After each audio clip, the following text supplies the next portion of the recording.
good morning. Magluluto ako ngayon ng Bicol Express.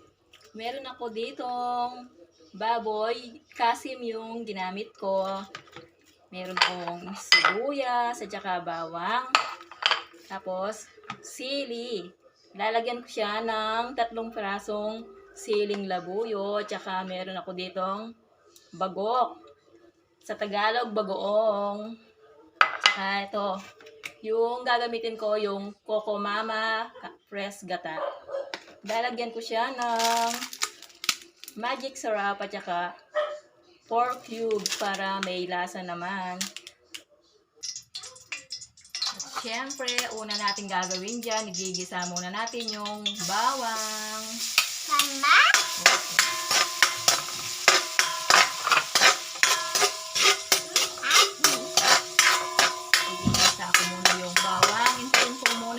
Maging golden brown bago ko ilagay yung sibuyas. Ayan, medyo golden brown na siya. Isusunod ko yung sibuyas. Kasama ko dito si Chester. Yung kinukulit niya ako. Ayan, sibuyas. Madaling masunog yung bawang.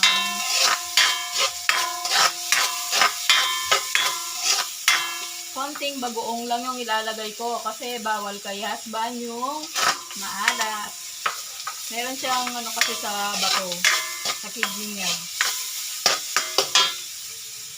Isunod ko na yung aking baboy, yung kasim yung ginamit ko dito. Kinamay ko na siya, nabugas ako ng kamay.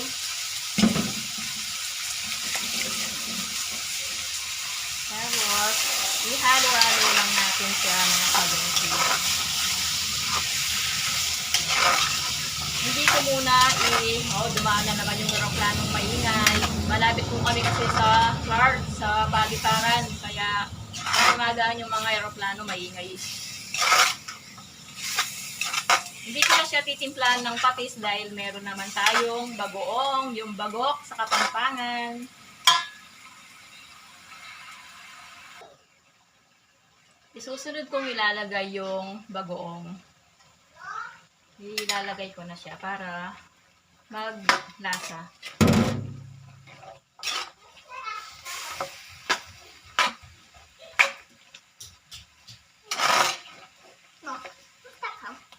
Yung palang mga sili ko, tinanggalan ko siya ng mga buto. Naksyuta, may nga plus ko gamit ka rin larang reni. Nag-init yung mga kamay ko, mga kapesi sa hanghang ng mga sili. Kung mapapansin nyo, yung salita ko merong halong Kapampangan. Puro po tayong Kapampangan, mga kabesi.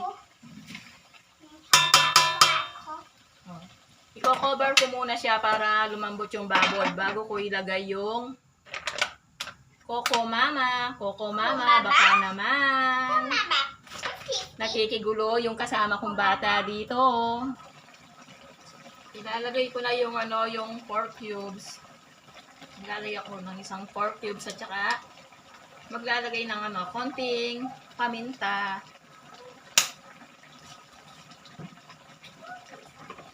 Hinihintay ko munang lumambot yung baboy bago ko ilalagay yung kasanggatan natin, mga kabeshi. Para pag kinain ng mga kids, malambot yung baboy. Ilalagay ko na yung mga sili. Taksya po. Mega plus ko gamit pa rin lalong na rin talaga. Itong mga labuyo, mamaya ko na silang ilagay dahil manghang to. Baka yung mga bata di makain yung Bicol Express natin. Mamayang konti, bubuhos ko na yung kakanggata. Ilalagay ko na yung kakanggata, yung Coco Mama Fresh Gata. Tama naman siguro yung mga pinanggagawa ko dito. Matanda na tayo mga kabeshi. Ayan, hintayin lang natin medyo magano yung sabaw, yung medyo matuyo yung sabaw ng ating Bicol Express. Yan siya. Hintayin na lang natin siyang medyo matuyo. At eto na yung pinaka-exciting part. Luto na yung aking Bicol Express. Masarap sa Bicol Express yung nagmamantika, yung gata niya, mga kabeshi. Kain po tayo. Happy Monday morning sa inyo. Thanks for watching. Bye!